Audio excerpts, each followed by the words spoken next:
In today's video, we'll be looking at what exactly henna is, what it can do for your hair, as well as give you practical advice on how you can start using it as part of your hair care routine. Stay tuned.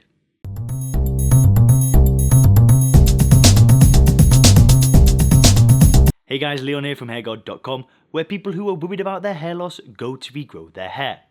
This is the HairGuard YouTube channel where we make science-backed videos on regrowing healthy hair. If you are new here, do consider subscribing, and you might also want to hit the notifications bell at the bottom of this video so you will know as soon as we upload a new video. And don't forget to click the link in the description to take the HairGuard hair loss quiz. So you've probably heard of henna tattoos and henna hair dyes, but what exactly is henna? Well, henna is a dye that is derived from the henna tree, which goes by the scientific name of Lawsonia inermis.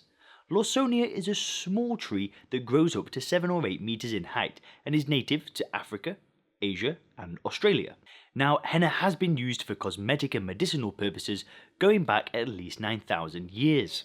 In traditional medicine, the various parts of the henna tree have been used to treat a number of conditions, including arthritis, headaches, ulcers, diarrhea, leprosy, fever, diabetes and even heart problems.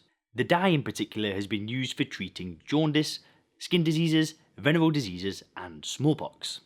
Despite its long-standing use as a medicine across the world, however, there have been hardly any modern scientific research on this remarkable plant.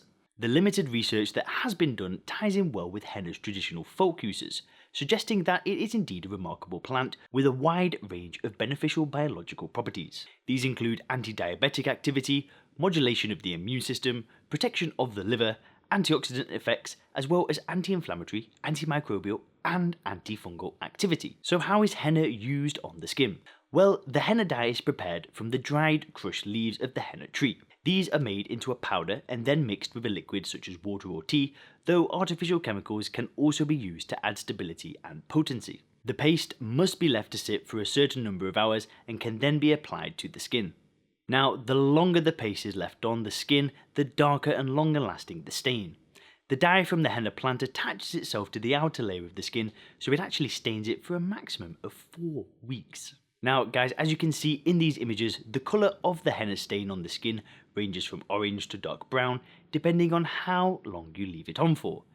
If you see different colours of non-permanent skin art, then that is actually not even henna. The henna is typically applied using a cone, though traditions from around the world use a variety of instruments such as sticks or even syringes. Now, apart from skin decoration, henna can also be used as hair dye. The resulting colour depends on the original colour of the hair, but it is typically orange or burgundy. The henna can also be mixed with other hair dyes to achieve different colours. To prepare the henna dye, you can dissolve 50 grams of henna powder into some warm water, around 1/4 of a cup. Let it sit for 12 hours and then mix in a touch more water to dilute it slightly, making it more spreadable. After you have shampooed with your regular shampoo and dried your hair carefully, you can apply the henna paste to a strand of hair with a hair dye brush. Note that henna won't spread as easily as an artificial chemical dye, so you need to apply generous amounts from the roots to tip of the hair. After you've applied the henna, you can twist the strand into a bun and then move on to the next strand. When you've done the entire head, you can cover it over with a shower cap or plastic wrap and let it sit for up to 4 hours before rinsing it out thoroughly. The resulting colour will be a very bright orange at first, which will then subside into a less bright shade. Note that unlike a henna skin stain that will fade away after a few weeks, henna hair dyes are permanent, so if you want to go back to your natural hair colour, you will actually need to grow out your hair first. And guys, what about using henna for promoting hair growth? Well, our recommendation would be to use henna in the form of Vatica oil. Vatica oil is an Ayurvedic formulation that combines as a carrier oil such as coconut, almond, cactus or olive oil with a variety of herbs and plants including henna. The various carrier oils have different properties and should be preferred for different types of hair loss. For male pattern baldness, our recommendation would be that you go with an olive oil based Vatica. In addition to henna, Vatica oil typically contains alma, bahira, brahmi, fenugreek and kapur katra. There have actually been no scientific studies on the efficacy of Vatica oil per se, but a number of the herbs that make up Vatica oil have been examined in animal studies and the results are pretty promising. The easiest way to incorporate Vatica oil into your hair care routine is as a moisturiser. You do this by applying it directly onto your scalp once or twice a week, ideally just after you have showered and shampooed with your regular shampoo. You can start with a quarter-sized dollop of oil in your palm.